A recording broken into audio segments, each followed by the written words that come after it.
eno best analysis gyogenda okusinga okufuna ku kisaawe kya Hoima ngamba Hoima Stadium byogenda okuwulira wano togenda kubiwulira wantu walala wonna mpaka ng'omwaka guweddeko. Yensonga lwaki bwe kituuka mu nsonga z'omunda internal affairs mu ggwanga lyaffe erya Uganda, I am the best option tebakulya ssente. Katukayingira ng'oyagala obeere taata akyasinza okubeera omubi ennyo naye ng'abaana balina engeri gye bakusanyukiramu ewaka once in a while. Okola bino wammanga.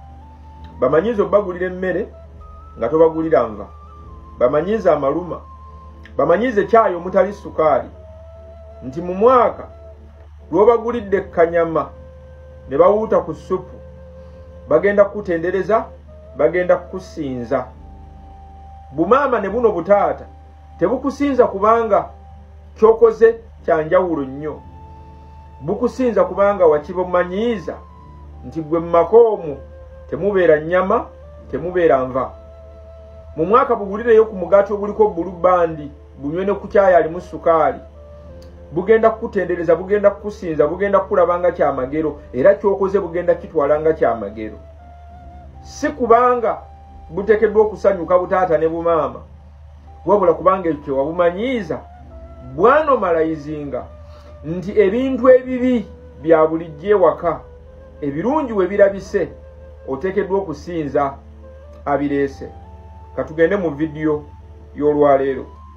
Mu nsi ezirimu bannakyemalira abamekinze sure nti obufuzi bwabwe babutambuliriza ku kyosobola okuyita a low expectation governance. Abakakasa ebintu bino wammanga nti basitendeka bannansi okubanga tebalina kye basuubira. They train citizens to expect nothing so that even a small act feels like a blessing. Nti batendeka bannansi baabwe okubanga mu mitima gyabwe balekerawo okusuubira ekintu ekirungi kyonna okutuuka ku ggwanga eryo, nti n'akantu akasembayo okuba akatono aka bulijjo bannakyemalira luno olunaku lwe bakakoze kirabika ng'omukisa mu nsi ezo. Nkuwa analysis ku kisaawe ekya Hoima Stadium. Mu nsi ezirimu bannakyemalira abafuga mu nkola gy'osobola okuyita lowering the bar, they normalize failure so deeply that when they do something ordinary, people celebrate it like a miracle. Nti abannakyemalira abalowalinga bba bakakasa nti okulemererwa bakifuula kitundu kya bulamu mu nsi zaabwe, ne bakakasa ekintu kimu nti ebintu senga bakola ebintu ebya bulijjo mu nsi endala, mu nsi zaabwe bagenda kutenderezebwa, era kyonna kye bakoze nga kya bulijjo kigenda kutwalibwa nga kyamagero. Nkuwa analysis ku kisaawe kino n'engeri abantu gye bakipasivinzemu. Bannakyemalira bano batambulira mu politics gw'osobola okuyita dry food politics. Nga bakola batya? Nti they feed the nation with plain food without sauce every other day.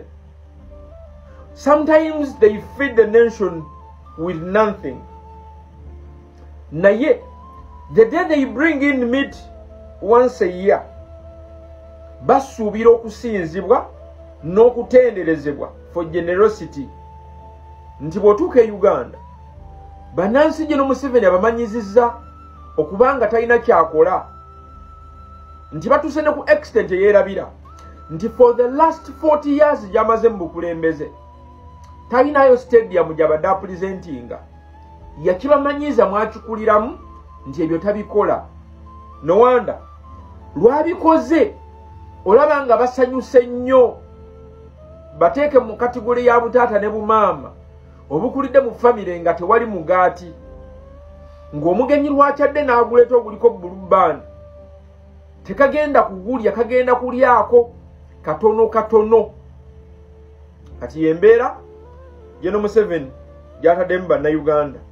Wabula njagala kutegeeza ekintu kino okinyonyoke bulungi nti ate kye bayita psychological poverty ne master waayo akola atya? he keeps people mentally conditioned to accept so little. Nti abantu abakuumira wansi ng'obwongo bwawe busuubira kitono nnyo. So when he gives something normal, it looks extraordinary. Omuntu yenna nga yakuguka mu kyosobola okuyita psychological poverty. Abantu bafuga naddala nga nakyemalira. Abafuga nga basuubira kitono nnyo. Nti olunaku lwakoze ekintu ekya bulijjo elsewhere, ewuwe kibeera extraordinary. Yensonga lwaki? Mu famire ez'abazadde abakuzizza abaana ng'omugaati, sukaali, ngatto, bintu bya bulijjo, lwe babiguze se tekiba kipya, tekikola mawulire. Aguwa omugaati, agula owatu omugaati n'aguwa omwana, n'okuguzira n'aguzira, n'agaana ne sukaali. So nga te mu famire gy'okuzizza abaana nga byandaba kuki ndabirawa, basanyuka ne baserebulatinga. Ye Uganda gwe yaserebulatingidde ekisaawe kino gye bakulizzaamu. Ofaananya obwana bw'enjala obukuze baabuwe nga sukaali wakataliiwo, tewali migaati. Lwe bulabye ku mugaati ne sukaali budduka emisinde ne bucacyanca. Mu nsi omuli bannakyemalira ng'ensi ezo bazifuze on survival of the poverty of expectation, bino bye bakola. He doesn't improve the country. Ensi tebagikuza. He simply teaches citizens to stop expecting better. Nti General Museveni omulaba nti Uganda tagikuumye nti ekulaakulanye, akumye ebintu nga bya bulijjo, wabula akutendese ggwe obutasuubira better, nti tolina nnyo ky'osuubira kya njawulo. No wonder lwakoze akasirikitu okatwalanga milestone n'okucelebratinga n'ocelebratinga. Mu bufunze bannakyemalira bano ekintu ekirala kye bakola kye bayita a dictator who weaponizes neglect. Abafuula neglect oba okwesuulirayo gwa naggamba ekyokulwanyisa. They intentionally withhold development. Nti kagenderere bamakinga sure nti enkulaakulana tetuuka mu bitundu bya njawulo, nti public service malwaliro n'ebisigadde abantu tebabifuna nga bwe bateekeddwa bifuna, oba ne reforms. The goal is to keep the citizens grateful for the bare minimum, creating a psychological dependence. Kannyonnyolemu awo katono nti bakakasa nti enkulaakulana tetuuka mu bitundu bya njawulo, public service malwaliro byanjigiriza bya kusoma nti abantu tebibatuukako nga bwe bateekeddwa batuukako, ne reforms nga tebazifuna. Ekiruubirirwa kakakasa nti bakuumira bannansi abo nga basanyufu ku bintu ebitono ennyo, basobole okukulyetinga embeera nga bannansi bano bali dependent regime, mbeera kulyetinga abasabiriza nga bangi, a slavery generation, a dictator who uses the crisis relief cycle. Nkunyonyola kisaawe kino nti dictator naakola atya? He allows problems to multiply, oba he allows problems to grow due to incompetence oba to design. Nti akkiriza ebizibu okwemultiplyinga either ng'alemereddwa oba nga kagenderere, then fixes a small part.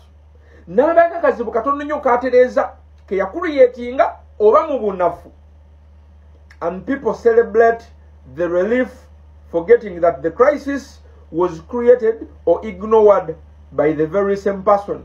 Abantu ne bagenda nga bakyakyanca nga basanyuka ng'asolovinze y'akazibu kamu ke yakuliyetinga oba ke yatunuulira ne keekuliyetinga olw'obunafu, olwo abantu tebatambula nga basanyuka nga bakyakyanca ng'atereezezza ekintu kye kimu kye yakuliyetinga. Mu bufunze bannakyemalira ekika ekyo be bannakyemalira who govern through controlled deprivation. Kitegeeza ki? They withhold progress, jobs, infrastructure and welfare until the population becomes economically and mentally subdued. Every rare positive act feels like a life-changing moment. Analysis esinga wano tosobola kugisanga ku internet.